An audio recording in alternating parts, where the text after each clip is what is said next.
Rodney Bingenheimer is an American radio disc jockey who is best known as the host of Rodney on the KROQ, a radio program that ran on the Los Angeles rock station KROQ from 1976 to 2017.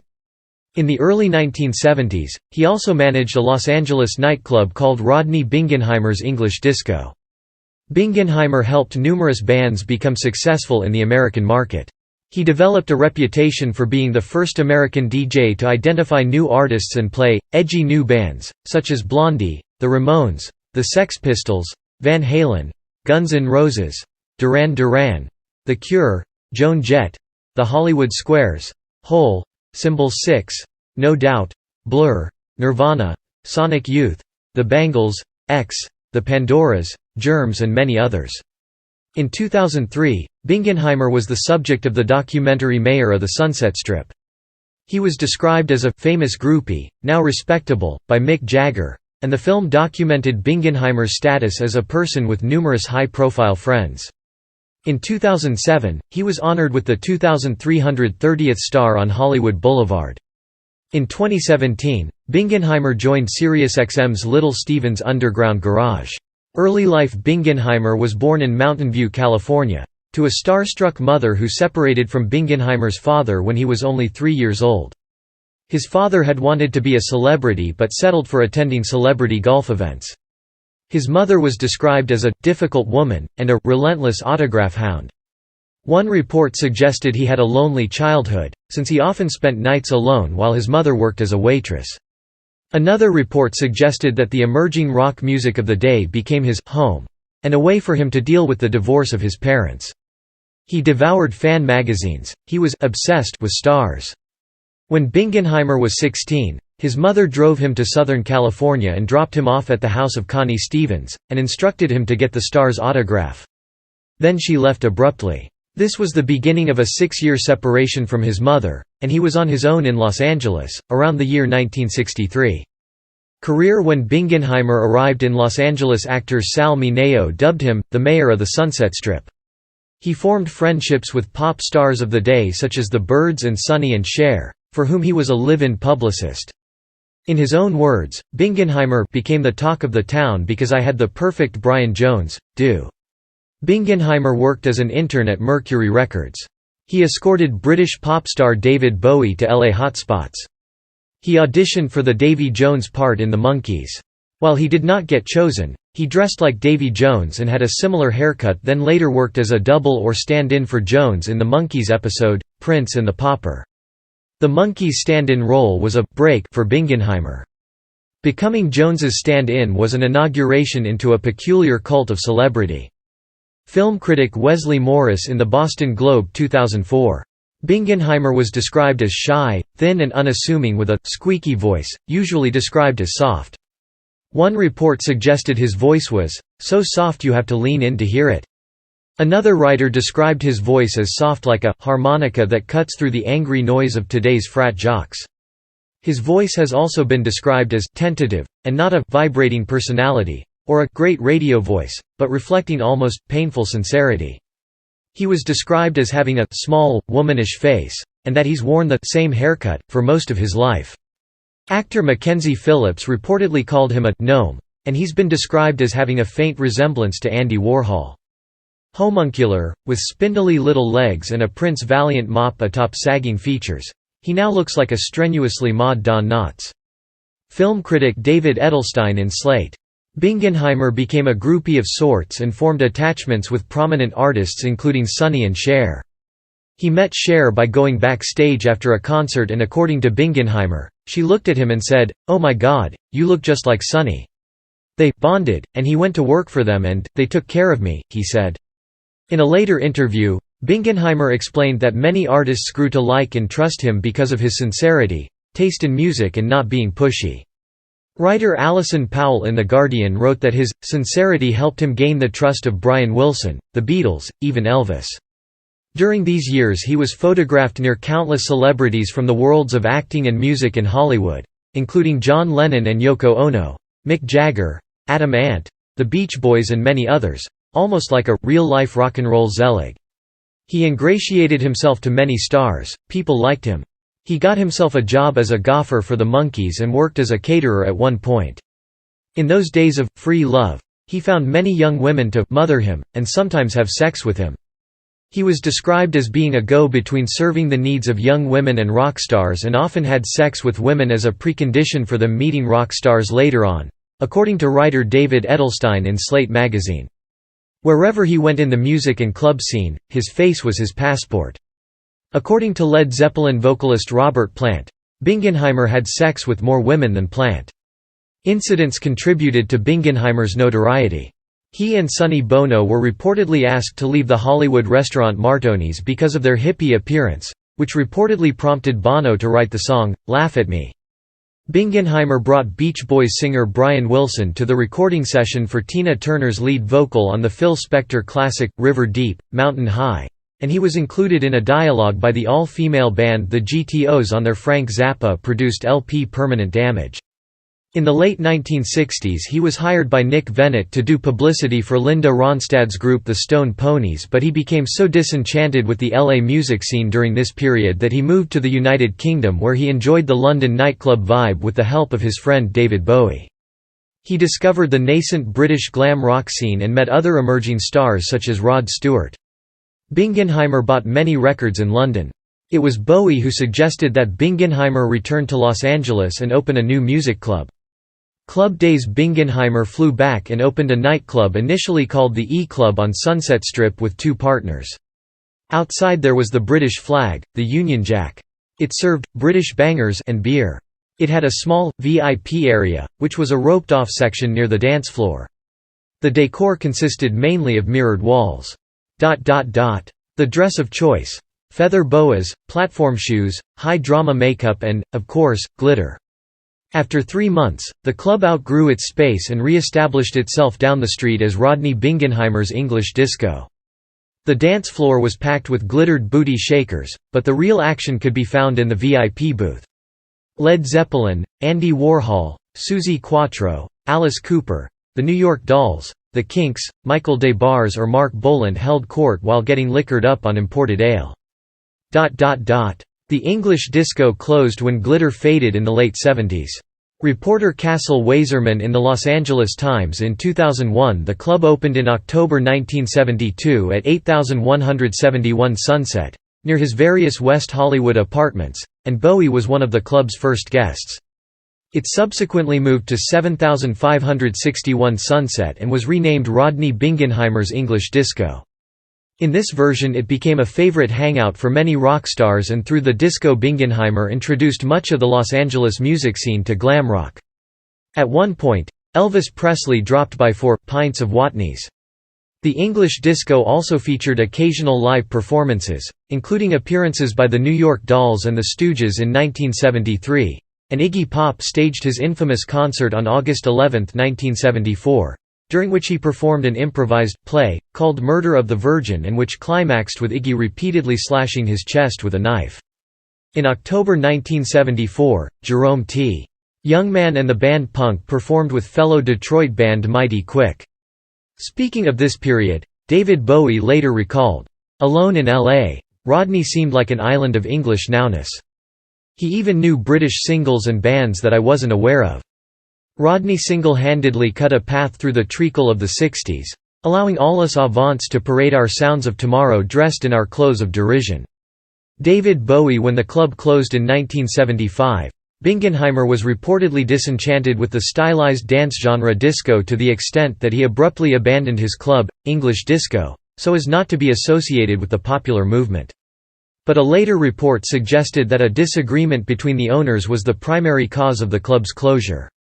During this brief period between his nightclub and KROQ, he made extra money selling his Beatles memorabilia to David Daniel, a friend from his nightclub and the Rainbow Bar and Grill. Bingenheimer briefly resurrected the English disco in the early 2000s. The Los Angeles-based punk, new wave group the Von Steins performed at the grand reopening. Radio Days. KROQ. Due to his far-reaching connections within the burgeoning Hollywood music scene, Bingenheimer was given a show on the then relatively unknown Pasadena FM and AM radio station KROQ, called Rodney on the KROQ, which began in August 1976 and ended June 5, 2017. His tentative voice conveyed a painful sincerity, suggesting that he loves the music he plays, introducing it like a matchmaker introducing two lovers, a person to a song. His radio show strongly influenced the emergence of the Los Angeles punk scene in the late 1970s and was at odds with the prevailing country rock style that dominated the West Coast music scene at the time. The show featured the latest punk and new wave and glam releases from London and New York, and labored to help celebrities build their careers alongside anybody brave or stupid enough to put out a record in Los Angeles, he said. Bingenheimer later summed up his programming philosophy. I was always anti-Eagles, anti-Beards. Within a few months I was playing 4 solid hours of punk. Rodney Bingenheimer was one of the very few DJs on commercial radio in Los Angeles who was described as having autonomy over music selection. For example, he was described as the first DJ to play many then up-and-coming bands, including the Runaways, Blondie, the Ramones, the Pandoras, the Hollywood Squares, Social Distortion, Van Halen, Duran Duran, Oasis, the Donnas, No Doubt, Dramarama, The Offspring, The Go-Go's, the Germs, the B-52s, X, the Vandals, Buck Brothers, the Sex Pistols, Teenage Fanclub, the Smiths, Susie and the Banshees, Suicidal Tendencies and others. Nena's song, 99 Luftballons, a hit in German-speaking countries in early 1983, became a hit in the USA in 1984 after Bingenheimer promoted it. Nina Hagen and Christiane Felcherino, who promoted the film Christiane F. We Children from Bahnhof Zoo, joined his show. Christiane was asked by a listener what kind of music she liked. So, 99 Luftballons was put on air. It went on to become a worldwide hit, an event that arguably would not have happened if not for Bingenheimer.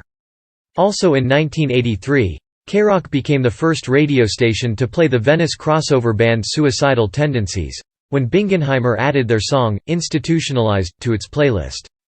Bingenheimer developed a reputation in Los Angeles for being a kingmaker for new artists. His show became an influential part of KROQ, which was a strong influence nationally. One reporter wrote, "If you make it onto KROQ in America, you've made it in America."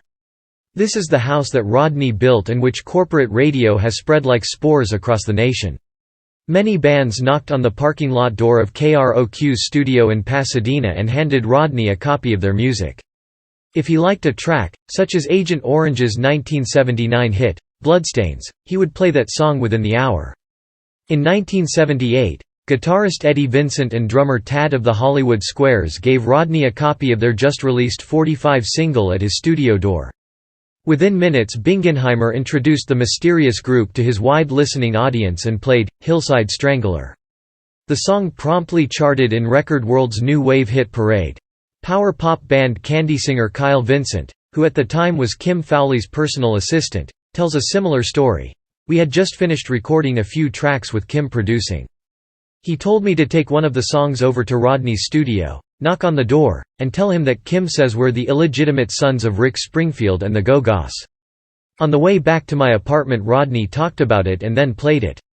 That was pretty historic for us."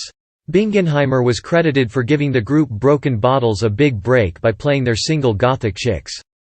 In 1995, Bingenheimer introduced a segment to his show titled, American in London, co-hosted by Liza Kumjian-Smith, focusing on news and releases from upcoming British bands, which brought Brit pop to the US and broke many UK bands such as Coldplay, Doves, Muse, Pulp, and more recently the Arctic Monkeys, among others.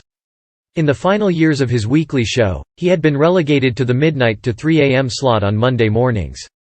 In 1998, he interviewed the Toronto band Chiclet when they dropped by the station while on tour. This was his first live-air interview in years, with an interview of Bad Religion said to be his last prior to this occasion. Film critic Roger Ebert quoted another employee of the station as having said that the station management was afraid to fire him. Because he's the soul of KROQ. Bingenheimer was also responsible for 3 Rodney on the KROQ compilation albums as well as the compact disc and later digital download compendium. Also Flipside worked on the Rodney on the KROQ compilation album projects with Posh Boy Records and Rodney Bingenheimer to help unite the project together. The album's inserts were issues of Los Angeles Flipside fanzine. Each insert includes the bands of each volume including pictures and interviews gathered by Flipside. Rodney on the ROQ Volume 1 included Flipside Fanzine Insert Issue 21. Rodney on the ROQ Volume 2 included Flipside Fanzine Issue 28. Rodney on the ROQ Volume 3 included Flipside Fanzine Issue 35. This was a strategic time for a radio personality, a record label and a fanzine to work together to support and promote a growing musical underground and exclusive punk scene. The Best of Rodney on the Rock, on Posh Boy Records. In an interview on June 29, 2017, talking about why his show was cancelled earlier on June 5, he mentioned that, "I have no idea. They have new owners. They are going through a lot of changes right now." He continued to say, "But I was totally shocked. I went to a meeting and I thought it was with everyone, but it was just me. They said it would be better for me and I might not be happy there anymore." He was present at nearly every major interval in the evolution of rock and roll, but was described as being relatively unknown outside of Los Angeles, according to the Boston Globe. But he never exploited his connections to become a mogul, according to this report, which suggested that Bingenheimer might find such success vulgar. Rather, he's been content to be a hanger-on. He is perpetually, exclusively, and proudly with the band. But at what cost? His associations with the famous have not made him rich. His friendships with the rich have not made him famous. And arriving at the end of middle age, with his mother, and, from what I can gather, his best friend, recently deceased, he's a figure of incredible loneliness. Boston Globe film critic Wesley Morris in 2004. Another report painted the same picture. Rodney has facilitated the multi-million-dollar careers of the biggest names in music. He got Bowie an American record deal, and yet he lives in a modest six-room apartment in Hollywood, plays his records on a $69 phonograph bought at a chain drugstore and, most recently, his fabled radio show was rudely shunted into the midnight to 3 a.m. slot. On Sundays. The Guardian reporter Alison Powell. Personal life in Mayor of the Sunset Strip. Director Hickenlooper examined Bingenheimer's life in a documentary format. According to one account, Bingenheimer was described as intensely private, and was nervous about the documentary project to film his life. Filming took place over a 6-year period. According to this report, Bingenheimer found it was sometimes difficult to answer questions about his parents and love life. The movie suggested that Bingenheimer has had sex with scores of women during his earlier days, but those relationships didn't form into lasting attachments with any particular woman. He has never married but apparently still holds on to the possibility that he'll find a woman who has the ideal 1960s vision in plastic miniskirt, Mary Quant lashes and ropes of bullion fringe. In one scene in the documentary, Bingenheimer and a younger woman who he introduces on camera to celebrities as his girlfriend, are being interviewed, and it is only at the end of the scene that it is revealed that she has another boyfriend and does not feel romantic towards Rodney. By the time the scene is over, you feel devastated for him. His face says, "I was jilted at the prom," according to Boston Globe film critic Wesley Morris in 2004. The movie is a portrait of a man who has always needed celebrities to validate him, according to David Edelstein in Slate. He's been compared to the character in the Woody Allen film Zelig, in which the character keeps appearing in disparate places. He dines regularly at a Hollywood Denny's restaurant, arriving at 1 p.m. each day, according to one report. Nancy Sinatra dedicated a booth to Bingenheimer at Cantor's Deli in the Fairfax district. A plaque commemorating the dedication hangs on the wall above the booth. He owns a classic blue 1967 Pontiac GTO. He wears trademark snug black suits.